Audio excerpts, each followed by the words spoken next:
Hello, welcome കേട്ടോ.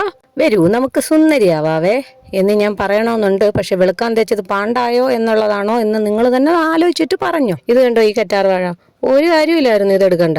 ഒരാഡംബരത്തിന് വേണ്ടി എടുത്തുകൊണ്ട് വന്നതാ.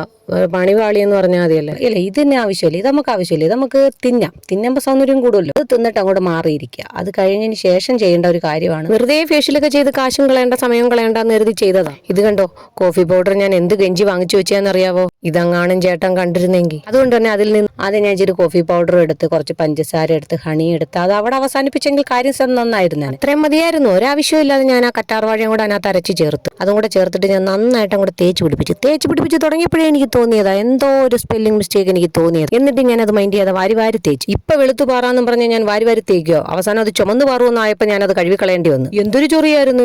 അവസാനം എന്റെ മുഖം മൊത്തം ഇളകി വരുമെന്നായിരുന്നു ഞാൻ വിചാരിച്ചത്.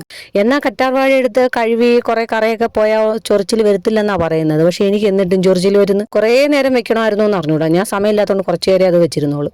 എന്തായാലും ഞാനത് കഴുകിക്കളയല്ലാതെ വേറെ നിവർത്തിയില്ലായിരുന്നു. പക്ഷെ ചെയ്തപ്പം കൊള്ളായിരുന്നു കേട്ടോ. ചൊറിച്ചിലില്ലാത്തവർക്കൊക്കെ ചെയ്യായിരിക്കും. അതെല്ലാം വലിച്ചൊറിച്ച് കളഞ്ഞിട്ട് ഞാൻ പിന്നെ നമ്മളെ സ്ഥിരം പരിപാടി, അധികം ആഡംബരം ഇല്ലാത്ത നമ്മളെ സ്ഥിരം പരിപാടി, കോഫി പൗഡറും പഞ്ചസാരയും ഹണിയും മാത്രം വെച്ചങ്ങ് തേച്ചു കൊടുത്തു. ഇത് തന്നെ ആദ്യം ചെയ്താൽ മതിയായിരുന്നു. ഇതാകുമ്പോൾ നല്ല ടേസ്റ്റ് കൊണ്ട് കുറേശ്ശെ തിന്നുകയും ചെയ്യാം. പക്ഷേ എൻ്റെ അതിമോഹമാണ് അതിമോഹം. ഇത് വെച്ചുകൊണ്ട് കുറേ നേരമൊക്കെ ഇരുന്നത് അതിനുശേഷം കഴുകിക്കളയണം. ജീമ്പൂമ്പ വെച്ചാൽ മാറത്തൊന്നുമില്ല, നമ്മൾ തന്നെ കഴുകിക്കളയണം. ആ കഴുകിക്കളഞ്ഞതിന് ശേഷം നല്ല പോലെ അഴുക്ക് പോയിട്ടുണ്ട് കേട്ടോ. വെളുത്ത് പാറി എന്നൊക്കെ പറഞ്ഞ ആൾക്കാർ തന്നെ അടിക്കും. അപ്പോഴത്തേക്ക് മാത്രമേ ഉള്ളു ആ അഴുക്കെല്ലാം പോയി നമ്മൾ ശരിയായ മുഖം നമുക്ക് കാണാം. മറ്റേത് കളയാൻ മടിയായതുകൊണ്ട് ഞാൻ എന്ത് വരുമ്പോൾ പെഡിക്യൂർ ചെയ്യാന്ന് കരുതി. വേറൊന്നുമല്ല, വെറുതെ കാലിലോട്ട് വെച്ചിട്ട് അങ്ങോട്ട് പറ അങ്ങോട്ട് തേച്ച് കഴുകി. അത് തന്നെ ഇത് ചെയ്യുമ്പോൾ എൻ്റെ മനസ്സിൽ ഓപ്പണായ ഒരു ചെരുപ്പ് ഇട്ട് കാലും കാണിച്ച് പോകാമല്ലോ എന്നൊക്കെ കരുതിയത്. അവിടെ ചെന്നപ്പോൾ ആ ചെരുപ്പ് പൊട്ടി എനിക്ക് പണി തന്നു. പിന്നെ ഈ ഷൂ ഇട്ട് പൊതിച്ച് പോകണമല്ലോ എന്ന് ആലോചിച്ചപ്പോൾ വിഷമം വന്നു. എന്നാലും കുഴപ്പമില്ല, നമുക്ക് തന്നെ കാണാമല്ലോ. നോക്കിയും കണ്ടൊക്കെ ഇതൊക്കെ ചെയ്യാവൂ. അപ്പോൾ ഇത്രയുള്ളൂ. Okay, bye, see U.